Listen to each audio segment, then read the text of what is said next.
खुदाम यसू मसीह जिसके वसीले से और जिसके वास्ते ये कायनात तख्लीक हुई है, उसी के नाम में आपकी सलामती हो। कल की वीडियो में हमने मजूसियों के बारे में गौर किया कि जो कुछ हम टैबलोस वगैरह में देखते हैं उसकी बुनियाद पर बाज़ औक़ात हमारे कुछ तस्वुरात गलत होते हैं। जिनमें से पहली चीज़ हमने ये नोट की कि जब वो मजूसी आकर खुदाम यसू मसीह को सिजदा करते हैं तो उस वक्त यसू मसीह चरनी में मौजूद नहीं है बल्कि अपने घर में मौजूद हैं। और दूसरी बात हमने देखी कि 3 मजूसी नहीं थे बल्कि बाइबल मुकद्दस कहती है कि कई मजूसी आए और आकर उन्होंने यीशु को सिजदा किया और फिर अपने तोहफे जो है वो उसे पेश किए। आज के इस वीडियो में हम इस सिलसिले को जारी रखेंगे। दरअसल जो कुछ आज हम सुनने जा रहे हैं ये कल ही की वीडियो का हिस्सा था, लेकिन चूंकि इसको शामिल करने से फिर वो वीडियो बहुत लंबी हो जाती, तो इसी सबब से मैंने मुनासिब समझा कि इसके लिए एक अलग से जो वीडियो है वो बनाई जाए। तो आज की इस वीडियो में भी हम मजूसियों से मुतालिक जो एक और आम तस्वुर पाया जाता है, यानी ये कि वो बादशाह थे, इसका बाइबल मुकद्दस की रोशनी में जायजा लेंगे। तो इस हवाले से हम 2 सवालों पर गौर करेंगे। पहले नंबर पर तो यही कि क्या ये वाकईतन बादशाह थे, और दूसरा ये कि जब हम मजूसी कहते हैं तो दरअसल इस लफ्ज का मतलब क्या है। तो इस हवाले से जो पहली चीज हमारे लिए काबिल गौर है वो ये है कि लफ्ज मजूसी जो है वो आया कहां से है। अब अगर आप इंग्लिश वर्जन्स में इसी लफ्ज को देखें तो इसके स्पेलिंग होते हैं MAGI, और इस लफ्ज की जो ब्रिटिश प्रोनाउंसिएशन है वो मैगी है, और जो अमेरिकन इसकी प्रोनाउंसिएशन है वो मेजाए है। तो जैसा कि आप नोट कर सकते हैं कि जो लफ्ज मजूसी या मेजाए है ये आपस में काफी मिलते जुलते हैं।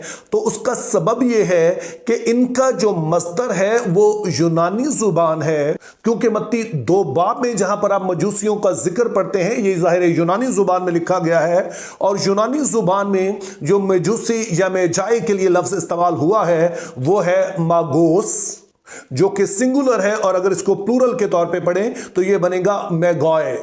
तो फिर हमारे लिए दूसरा सवाल पैदा होता है कि मागोस जो है इससे क्या मुराद है।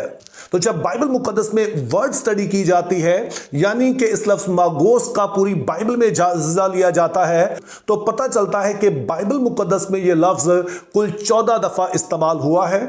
8 दफा यह अहदे अतीक में, और वो भी सिर्फ जो दानियल की किताब है उसमें इस्तेमाल हुआ, और नए अहदनामा में 4 दफा तो ये उसी हवाले में से जो यीशु मसीह की पैदाइश के बारे में हवाला है, यानी मत्ती 2 बाब में इस्तेमाल हुआ, और 2 दफा ये जो हवाला है ये हमें अमाल जो है उसका 13वें बाब में नजर आता है। तो आइए हम जो दानियल वाला हवाला है और फिर जो अमाल वाला हवाला है इन दोनों पर गौर करेंगे, और फिर हम देखेंगे कि जब यीशु मसीह के पास जो लोग आए वो दरअसल कौन थे। तो आइए हम अहदे अतीक में से एक आयत पढ़ते हैं, यानी दानियल की किताब उसका 2 बाब और उसकी पहली और दूसरी आयत, जिसमें कुछ यूं लिखा है। और नबूकदनेस्सर ने अपनी सल्तनत के दूसरे साल में ऐसे ख्वाब देखे जिनसे उसका दिल घबरा गया और उसकी नींद जाती रही।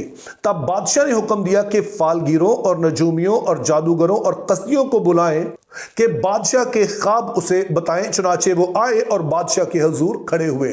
तो इस हवाले में जो हमारे लिए पहली दिलचस्पी की बात है वो ये है कि मैंने खुद आपको बताया कि लफ्ज मागोस जो है ये दरअसल यूनानी जुबान का लफ्ज है, जिससे हमारे पास लफ्ज मजूसी और इंग्लिश का लफ्ज मेजाए जो है वो आया है। तो ये बात शायद आपके लिए कदरे हैरत की हो कि अहदे अतीक जो है वो तो इब्रानी जुबान में लिखा गया है, तो फिर किस तरह से मुमकिन है कि यहां पर ये यूनानी जुबान का लफ्ज जो है वो इस्तेमाल हुआ हो। तो अगर आप ऐसा सोच रहे हैं तो आपकी ये बात बिल्कुल दुरुस्त है कि अहदे अतीक जो है वो इब्रानी जुबान में लिखा गया है।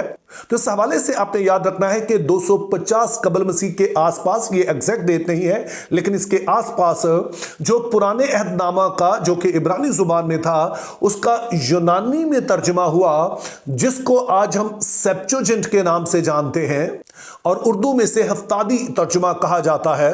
और यीशु मसीह की जब पैदाइश हुई तो उस वक्त ये तर्जुमा जो था, जो सेप्चुजिंट है, ये बड़ा ही मकबूल था। तो दरअसल ये लफ्ज मागोस जो है ये इब्रानी में नहीं है, यूनानी में ही है, लेकिन ये सेप्चुजिंट में पाया जाता है, और वहीं से हमने इस लफ्ज को लिया है। और फिर जो आयत अभी हमने पढ़ी है इस हवाले से दूसरी दिलचस्प बात यह है कि यहां पर नबूकदनेस्सर बादशाह के दरबार का मंजर पेश किया गया है।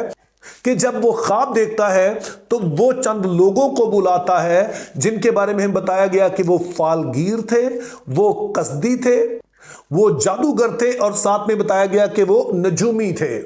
तो इस बात को अगर हमने आज के दौर में समझना हो तो जब कोई वजीर आजम बनता है तो आप जानते हैं कि वो जो मुख्तलिफ शोबा जात के एक्सपर्ट होते हैं उनको वो अपनी मुशीर लगाता है ताकि वो उसकी रहनुमाई कर सकें कि मुख्तलिफ जो शोबा जात हैं किस तरह से उन्हें बेहतर तौर पे चलाया जा सकता है।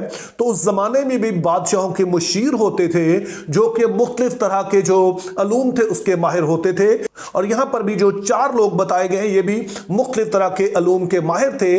लेकिन हमारे मौजू के लिहाज से जो इंपॉर्टेंट है वो नजूमी है, जिसके लिए सेप्चुएंट में जो लफ्ज इस्तेमाल हुआ है वो मागोस ही है, जिससे हमारा लफ्ज जो मजूसी या फिर इंग्लिश का मेजाय निकला है।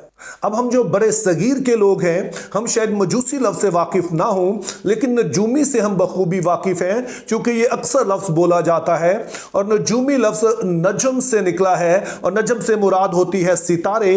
तो इस तरह से हम देखते हैं कि नजूमी दरअसल वो शख्स होते हैं जो कि सितारों का जो इल्म है उसके माहरीन समझे जाते हैं। तो इस तरह से हम देखते हैं कि दानियल का जो यूनानी तर्जुमा है वहां पर लफ्ज मागोस इस्तेमाल हुआ, लेकिन हमारे पास जो इसका उर्दू तर्जुमा है उसमें इन्हें मजूसी की बजाय नजूमी कहा गया है, जिससे मुराद ये है कि ये इल्म नजूम या जो सितारों का इल्म है उसके माहरीन समझे जाते थे। और फिर जब नए अहदनामा में आते हैं तो जैसे मैंने पहले कहा कि मुक़द्दस मत्ती का जो इंजीली बयान उसका दूसरा बाब है वहां 4 दफा ये लफ्ज मागोस इस्तेमाल हुआ, और इसके बाद अमाल 13 बाब में भी ये 2 दफा इस्तेमाल हुआ है।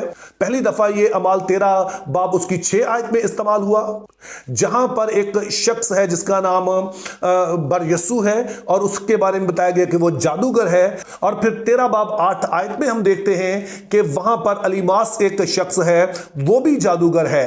अब इन दोनों ही आयत में जहां पर हमारे उर्दू तर्जुमे में लफ्ज जादूगर इस्तेमाल हुआ है, यूनानी जुबान में यह लफ्ज मागोस है।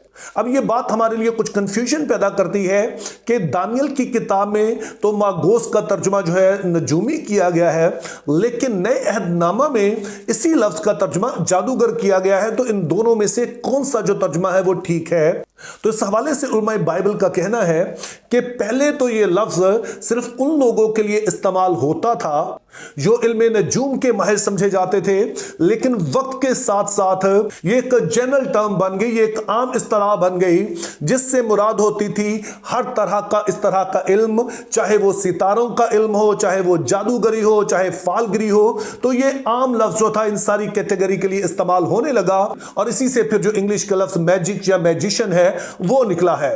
तो फिर अब हमारे लिए सवाल यह है कि मत्ती 2 बाब में जब यह लफ्ज मजूसी या मागोस इस्तेमाल हुआ है तो इसको हमें किस सेंस में समझना चाहिए? तो मेरे ख्याल में इस बात का अंदाजा लगाना कुछ ज्यादा मुश्किल नहीं है, क्योंकि मत्ती 2 बाब में वाज़े तौर पर हमें बताया गया कि जो लोग यीशु मसीह को सिजदा करने आए हैं वो दरअसल सितारे को देख के आए हैं, जिससे यह बात वाज़े है कि यह इल्म नजूम या सितारों का जो इल्म है उसके माहरीन थे।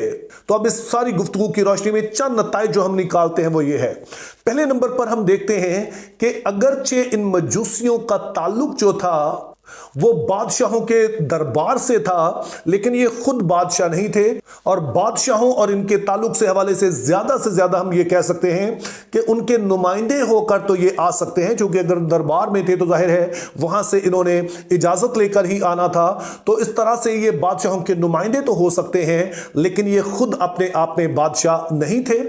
और दूसरे नंबर पर हम देखते हैं कि लफ्ज मजूसी जो है ये यूनानी का लफ्ज मागोस से निकला है, जिसका अहदे अतीक में तर्जुमा नजूमी किया गया है, यानी वो लोग जो कि सितारों के इल्म के माहिर समझे जाते हैं, इल्म नजूम के माहिर समझे जाते हैं। तो इन लोगों के बारे में भी यही दावा है कि ये भी ऐसे ही थे।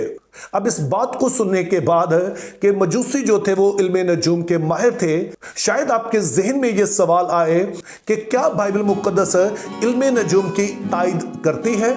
और ये वो मौजू है जिस पर हमें बड़ी तफसील से बात करना होगी, जो यकीनी तौर पर आइंदा दिनों में मैं बात करूंगा भी। तो इसलिए आप बाकायदगी से इन वीडियोस को देखते रहिए, बरकत पाते रहिए, दूसरों तक पहुंचाते रहिए। Think biblically, live purposefully, have a very good day.